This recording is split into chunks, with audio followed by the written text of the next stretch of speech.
Welcome back to The Breakdown. Today we're going to be taking a look at Amazon's efforts to crack down on fake, bad, and repeat violators of their third-party sellers. Now, Amazon has something called third-party sellers where anybody can sell. I did it when I was in college. I sold on Amazon video games and other products I found around town, fixed up and resold.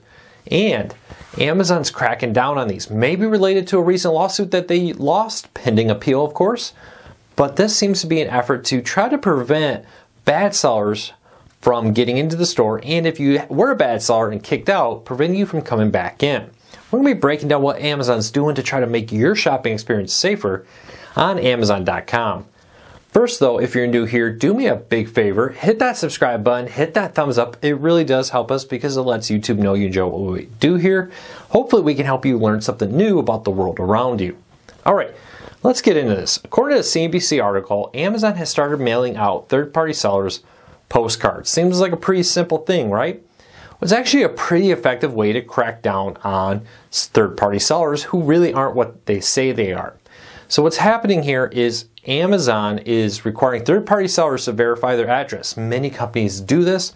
Amazon has in the past done things like this, but now they're requiring all third-party sellers to verify their address. If you can't do that, then you're going to be kicked out of the Amazon store.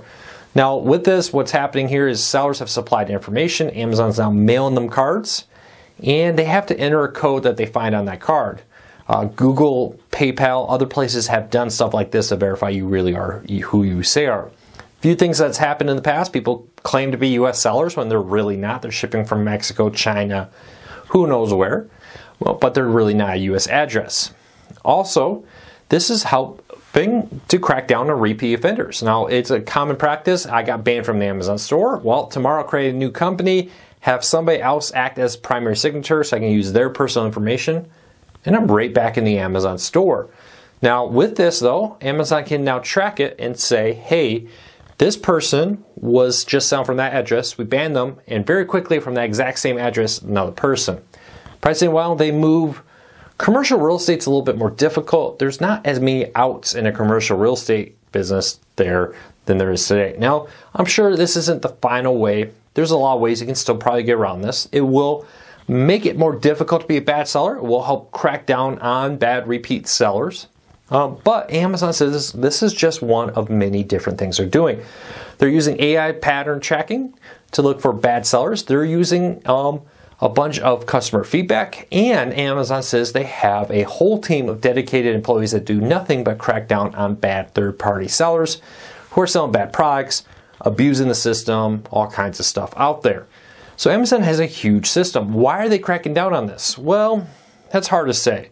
Amazon really hasn't said what made them move this. But last week, if you watched my video from last week, you would have seen that Amazon lost a lawsuit that basically says, hey, Amazon, you are liable for what third-party sellers do. We talked about how this probably will mean that Amazon will be cracking down on third-party sellers, because in the past, Amazon could say, hey, we're just an independent little store here. Anybody can sell here. We're not liable for what Joe Schmo does with his business, when in reality, now they may be. So this all comes from a bad product that was sold, that was damaged.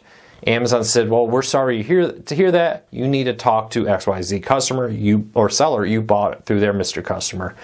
That seller apparently wasn't responsive enough for that seller, so the buyer sued Amazon, saying Amazon should also be liable since it was purchased on their service. We talked a lot about in that video the fact that eBay and Etsy and other places have protection for this because it's very clear that all the items sold there are not actually from eBay. Amazon's a little bit more cloudy because it's actually kind of hard to know what's Amazon Prime sold by Amazon and what's sold by others. There's a line of text, but for the average person who's not really paying much attention, there's, at least according to this judge or this jury, whoever decided this, there was enough there to say, well, it was fair that the person may not have thought they were buying from a third-party seller. They may have thought they were buying from Amazon, and that's the crutch here. So is Amazon cracking down on third parties because of that lawsuit? Maybe, but that seems awfully quick, though I'm sure Amazon had contingency plans in place for losing that lawsuit a long time before this. I think Amazon's just like many other business with the pandemic last year, online sales becoming more prevalent, more people are trying to get into it as physical sales continue to dwindle, more move online. I think more and more bad sellers are moving online. I've had this happen. I've bought things on Amazon that were not what they said they were from third-party sellers. But I've had that happen from Craigslist, eBay, Etsy, you name it. That's kind of one of the things you risk when you buy from these third parties. With that said though, 99.9999% probably of my third-party purchases through Amazon come back perfect without any issue, even if they're not fulfilled by Amazon. But it's that 0.001% whatever of bad apples that you gotta get rid of, because the problem with a company like Amazon is a bad apple like that can ruin it. Amazon can do everything right every day, year after year, but that one time something very bad happens that came from a third party or came from themselves can destroy a reputation of a company like that.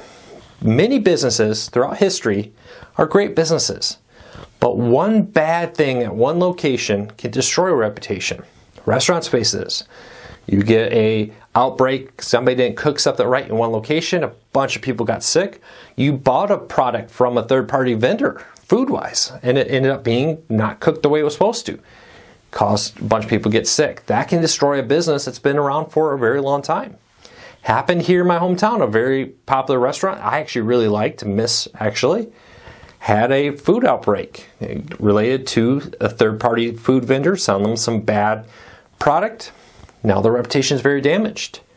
And it wasn't immediate, but the downhill spiral started, traced back to that.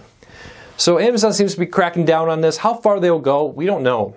It'll be very interesting to see exactly what a life of a investigator, somebody who's doing this full-time to try to crack down on third-party sellers, is really like. I think that'll be an interesting job. Of course, Amazon's not going to share that information, because if they shared how they investigate this, then the scammers would have an idea of how to get around it.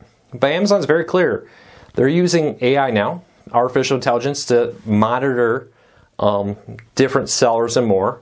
Look for probably people who are selling under multiple different accounts, people who were previously banned trying to get back in. That's a very big issue, and this will help. So do I think this is going to be effective? I do think this will make it slightly harder to be a bad egg in the third-party sellers on Amazon. Probably will temporarily black out a bunch of people. Of course, you can always do things like try to get around it by using somebody else's address. Hey, friend XYZ, can I use your address? This is going to come in. Give it to me when it comes in. But the problem there, Amazon's probably going to track it for returns of different products. If you start suddenly asking people to ship things to different return boxes, than it really is supposed to go to, then that won't work.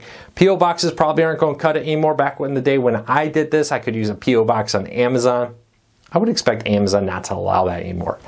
So it'll be interesting to see what happens. Are you a Amazon Prime customer or Amazon customer in general? Have you ever had a bad third-party experience? I'd love to hear your story. Leave it in the comments. If you're new here, do me a big favor. Hit that subscribe button. Hit that thumbs up. It really does help us because it lets YouTube know you enjoy what we do here.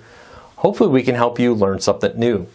Check back for another video real quick. Check out my other videos. We have a lot of videos on Amazon Prime and a whole lot of other companies and situations out there. I'd love to know what you think of these videos. Are they helpful to you? Are they interesting? Leave me a comment. Let me know. Thanks for your support. I'll be back with another video real soon. Take care, everybody.